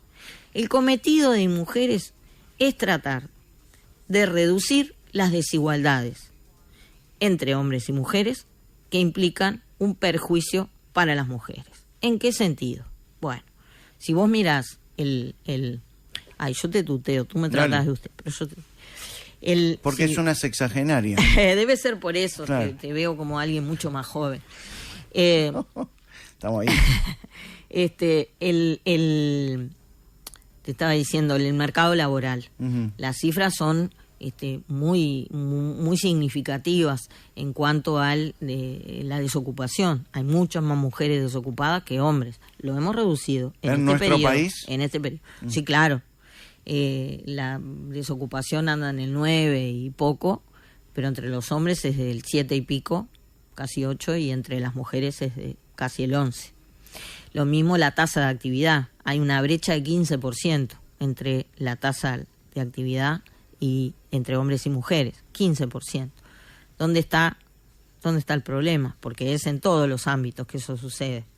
Desde, entre, por ejemplo, en el mercado de la tecnología, todo eso, hay poquita brecha porque hay mucha demanda de profesionales. Pero, ni que hablar, servicio doméstico, pero te digo, en todas otras áreas hay una enorme diferencia. ¿Por qué? Porque las mujeres hacemos lo que llamamos el trabajo no remunerado. Esto es los cuidados. Nos ocupamos de los niños, de las niñas, del trabajo doméstico, de las personas mayores, de las personas con discapacidad. Y eso, ¿Siente que los hombres hoy también ocupan ese trabajo no remunerado? sí, por supuesto. No pero es como antes Nosotros tampoco. hicimos una cosa que se llama encuesta de uso del tiempo, que si vos lo contás, por eso te digo la tendencia a la caricatura. ¿Qué es esto? ¿Gastan plata para hacer esto? Bueno, la encuesta de uso del tiempo, que lo hicimos con plata de la cooperación, ya hizo por las dudas, mide cuántas horas dedican al trabajo los hombres y las mujeres y a qué tipo de trabajo. Lo que indica la encuesta de uso del tiempo es que las mujeres, de toda la masa de trabajo no remunerado, hacemos más el 66%, 2/3, y los hombres 1/3. Y que toda esa masa de trabajo no remunerado que hacen todas las personas equivale a un 23% del PBI del Uruguay. Y por lo tanto las mujeres aportan un 16% al PBI sin recibir remuneración. Entonces, no decimos que el Estado tenga una responsabilidad, no vamos a pretender que el Estado se haga cargo del cuidado de todas las personas. Sí, de poder apoyar a las personas, pero básicamente sabemos que termina apoyando a las mujeres que cuidan para que puedan terminar sus estudios, para que puedan engancharse al mercado de trabajo con más horas, para que puedan desarrollarse como profesionales, etcétera. También tenemos que promover la igualdad en los cuidados. Esto es que con el nene o la nena, te quedás vos, me quedo yo, tengamos un reparto de responsabilidades. Entonces, de esto se ocupan mujeres, de hacer visible esto y de trabajar, de proponer programas y políticas en todo el Estado, porque mujeres no lo puede hacer sola. Nosotros trabajamos en temas de mujeres rurales con el Ministerio de Ganadería, nosotros trabajamos con el Ministerio de Industria. Perdón que la corté, en sí. el programa del Partido Independiente para este próximo gobierno ¿está la intención de crear el Ministerio de la Mujer, ya que hablaba eso? No. ¿De subir de categoría a mujeres al Ministerio de la Mujer? De mejorar el rango institucional de mujeres, es lo que estamos proponiendo, y no necesariamente un Ministerio de la Mujer. Yo he pensado mucho y he cambiado de idea, porque he ido cambiando de percepción. Lo conversé con el presidente, lo conversé con Pablo Mieres, lo conversé con el entonces ministro Martín Lema, y tuvo todo el apoyo. Todos están de acuerdo en que hay que mejorarlo, el rango institucional. Ahora, un ministerio creo que no sería bien tomado, no sé hasta dónde es tan conveniente. En un momento hablamos de una posible Secretaría de Presidencia, porque son todas formas que se usan en otros países. Creo que la mejor categoría institucional que se puede tener es la de un ente descentralizado, un instituto descentralizado como es el INAO o el INISA, donde haya una autonomía económica mayor, rindiendo cuentas, por supuesto, y siguiendo todos los procedimientos, pero pudiendo, teniendo una autonomía institucional que no implique una dependencia tan fuerte con un ministerio, un ministro. ¿Por qué? Porque nosotros tenemos vínculo permanente con todos los ministerios, y es muy difícil desde el punto de vista institucional relacionarse directamente con las autoridades si uno no tiene esa autonomía para hacerlo. Yo lo he hecho, y lo he hecho porque el ministro Lema, hoy mi compañero y amigo Alejandro Sciarra también, Pablo Mieres ni que hablar, el presidente de la República ni que hablar, han permitido que eso sea así y lo han respaldado. Pero no tiene que depender de si a la directora tiene el respaldo político o no para hacerlo. Tiene que estar institucionalmente consagrado, ¿no? Recién hablaba del presidente de la República y habla que tiene una buena relación, pero no le cayó muy bien la nueva redacción que sugirió el presidente de la República en la ley de violencia basada en género. Sí, más que no caerle me generó algunas preocupaciones. Pero eso no significa, estamos en distintos partidos, el Partido Independiente tiene sus improntas y incluso hasta alguna postura diferente, o pero algún matiz diferente con el Partido Nacional. Eso no quiere decir que por eso no tengamos un buen vínculo. Claro, pero más allá de los partidos, ¿no le parece que está bien penalizar las denuncias falsas de las mujeres? Sí. El tema es que las denuncias falsas ya están penalizadas. Bueno, pero la redacción sirvió para que muchas mujeres se aprovecharan de esa redacción y culparan falsamente a varios hombres, a muchos hombres. Sí, eso puede haber sucedido. Yo no tengo claro si eso es por lo que el texto de la ley o si es porque tenemos que reforzar y mejorar el funcionamiento de algunos mecanismos del poder de la justicia en general, del acceso a la justicia. Esto es, por ejemplo, la Defensoría, que está permanentemente desbordada porque los casos, las situaciones de familia, hay mucha demanda en estos temas, igual que los juzgados de familia están desbordados. Eso implica que cuando hay un caso así, el defensor se le otorga a la mujer porque se considera la víctima. Y al agresor muchas veces no lo tiene ese defensor. Y eso implica que quede de alguna forma desprotegido en el proceso. Estamos hablando del artículo 3, que en el caso de un testimonio se favorece a la mujer.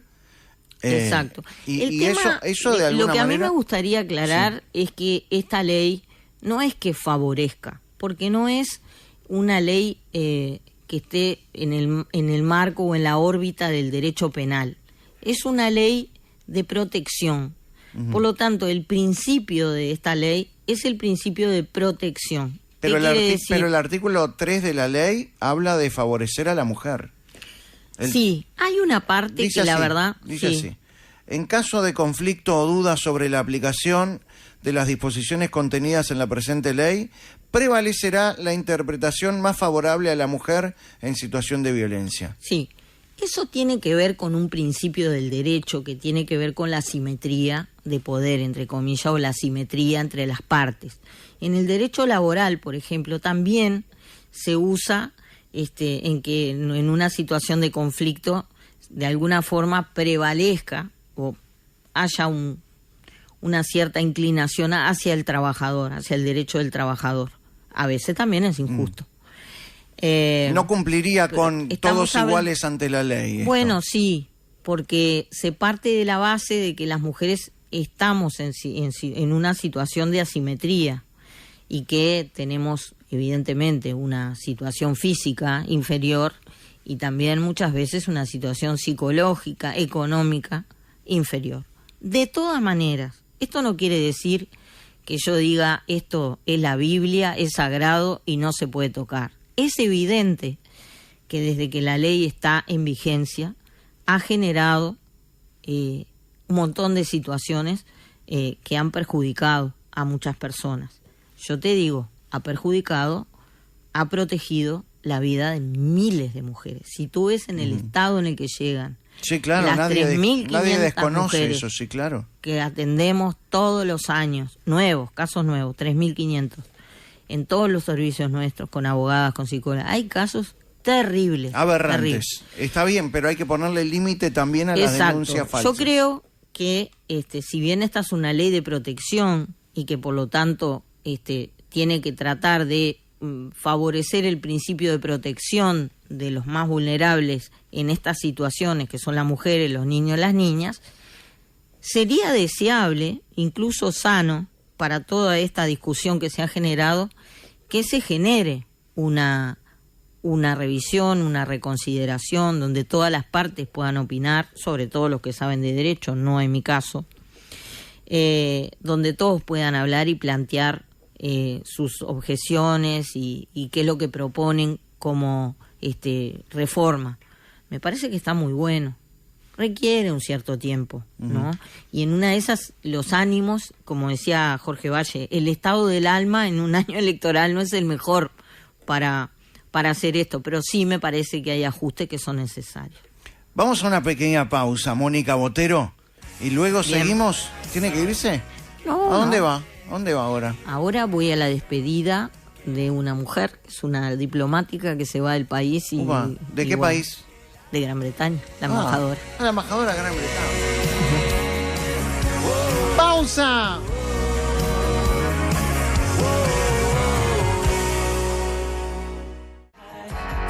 ...23 minutos van de las 7 de la tarde. ¿Grito mucho?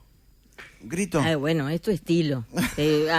Imagínate a Pettinati hablando así, Sí. todo tranquilo, ¿no? No, No serías tú. es así. La gente se sobresalta cuando arranco después de la tanda. Estamos con Mónica Botero, candidata a vicepresidenta de la República por el Partido Independiente. ¿A quién quiere llegar el Partido Independiente desde el punto de vista electoral? ¿A quién cree que puede llegar a captar? Bueno, a quien te conté, a alguien que... a las personas que tienen una convicción por la democracia, por sobre todas las cosas, que respetan la libertad, que respetan la democracia como sistema, como forma de vida, que creen, por supuesto, en la economía de mercado, en que es la productividad de las personas, la educación, la educación como forma de salir adelante en la vida por medio del trabajo, de la superación personal, que tengan compromiso con quienes más necesitan de apoyo del Estado. Nosotros creemos que el Estado sí tiene una responsabilidad de apoyar y dar un empujoncito a quienes han nacido o por algún motivo cayeron en situaciones de vulnerabilidad. ¿Hay que darles el pescado o hay que enseñarles a pescar? Bueno, para enseñar a pescar la persona tiene que haber comido algo, porque si no, no puede aprender. Y eso es lo que nosotros pensamos. Ahora, para poderle dar de comer y enseñarle a pescar, tenemos que también pensar que tenemos que producir el pescado para poder darle a otros que también necesitan el pescado y que quizás no lo tengan porque nacieron en contextos de muchísimo menos privilegio de los que podemos haber nacido otros y que son tan importantes para nosotros como cualquier otra persona. Usted, Mónica Botero, es feminista, ya hablamos, y lleva la bandera de la igualdad entre los hombres y las mujeres. ¿Cuál cree usted que es la mujer más reconocida a nivel internacional de nuestro país? De nuestro país. ¿Actualmente? ¿O siempre? Estoy buscando una mujer uruguaya que sea un exponente. ¿Has visto qué poco visibles somos? Ujú. Que cuesta... Claro que sí. Que cuesta... Te voy a contar una cosa, te puedo pasar una tanda de mi vida de escritora. Hoy, en este momento, Sí. aunque lo percibamos poco desde aquí adentro, es la vicepresidenta, porque tiene una actuación internacional destacada. Ujú. Históricamente fue muy reconocida Paulina Luisi, que fue la primera médica del Uruguay, recibida en 1908, que ha tenido una actuación destacadísima como política. También, según los ámbitos, ha habido otras. La doctora de Larreta tuvo un reconocimiento internacional. Tenemos escritoras, tenemos a Aida Vitale, que ganó el premio Cervantes hace pocos años, después de los 90, que acaba de cumplir 100 años hace poco. Creo que ella es una Cristina Peri Rossi, que es una escritora que vive en España hace años. Muchas veces los uruguayos y las uruguayas, para ser reconocidos, tenemos que irnos fuera. Pero es increíble que tengamos que ponernos a pensar tanto para hablar de quién es una uruguaya reconocida, ¿no? Quizás porque hay algunas que hasta han caído en el olvido. Sí, seguramente. O nunca nos dimos cuenta que estaban ahí. Usted ha escrito libros sobre mujeres uruguayas. Lo que te iba a contar es que mi segundo libro, que es el que quiero más, y me llevó 6 años, una carrera universitaria hacerlo, incluye historias de vida hechas en base a entrevistas a 17 mujeres latinoamericanas célebres. Y no había ninguna uruguaya inicialmente, porque yo no podía identificar a ninguna uruguaya que pudiera ser fácilmente reconocida por nombre o por referencia de lo que hace a nivel internacional. Entonces no la incluí. Cuando tuve una segunda edición, como 15 años después de haber publicado el libro, en la editorial me dijeron, bueno, pero una uruguaya tenés que poner. Sí. Fíjate a ver, ¿qué te parece que en América Latina pueden reconocer como una referencia? Y en ese momento a mí me daba mucha curiosidad la figura de Lucía Topolansky, porque era una tupamara. En el mundo nadie se imagina que hubiera tupamaras, sino tupamaros, que son reconocidos, digamos, el movimiento tupamaro es... Y no tenía guerrilleras en el libro, no había ninguna que hubiera participado en una guerrilla en su país. Dije, bueno, Lucía, incluso para los uruguayos puede ser un descubrimiento, porque nadie la conocía mucho de su vida, digamos. Sabía su nombre, apellido, su hermana melliza, la mujer de Mujica, pero su historia no. Entre otras cosas porque además, como tú sabes, muchos dirigentes, casi todos los dirigentes tupamaros, se han negado a contar su vida, su historia, porque bueno, ellos dicen que es por razones de seguridad, y después Mujica rompió un poco con eso, Rosenkopf también, pero pocos. Y bueno, y le hice una serie de entrevistas y allí publiqué su historia, siempre respetando el punto de vista de quien lo cuenta, con algunas acotaciones mías de contexto. Y bueno, fue la que incluí, pero durante 15 años ese libro incluyó a 17 latinoamericanas, pero no había ninguna uruguaya. Me quedé pensando en que el MLN, los tupamaros, trataban de mostrarse como un grupo de hombres, ¿no? Sí. Y las mujeres... Y las mujeres hasta, sobre todo Lucía y su hermana, eran quienes ajusticiaban y elegían a las víctimas para matar. Hombres también lo hicieron. Claro. En eso me parece pero que... no era que tenían un lugar mínimo o diferente. No, me parece que ahí está la leyenda, ¿no? Que como son mujeres le pone un poquito de pimienta a la leyenda. Eso no sé, y no sé si se va a poder saber alguna vez. Pero sí es verdad que las mujeres del movimiento tupamaro no tuvieron... o sea, esto de la invisibilidad es para todos lados, ¿no? Ellos nunca destacaron las figuras de sus mujeres, nunca promovieron que se contara sus historias. Acá hubo rehenas, y eso no lo sabe casi nadie. Hace unos años salió un libro con la historia de las rehenas. Nadie supo que hubo rehenes mujeres. Está diciendo rehenas de obvio, manera... porque es una forma de decir que hubo mujeres rehenes también. No, porque hay gente que está escuchando porque es radio y dice, ¿está diciendo rehenas? Sí, claro. No, es el libro que salió hace poco, que creo que es una reedición del original, se llama Las rehenas. Y claro, es una forma de decir hubo mujeres rehenes también. Y Y esa historia se conoce muy poco.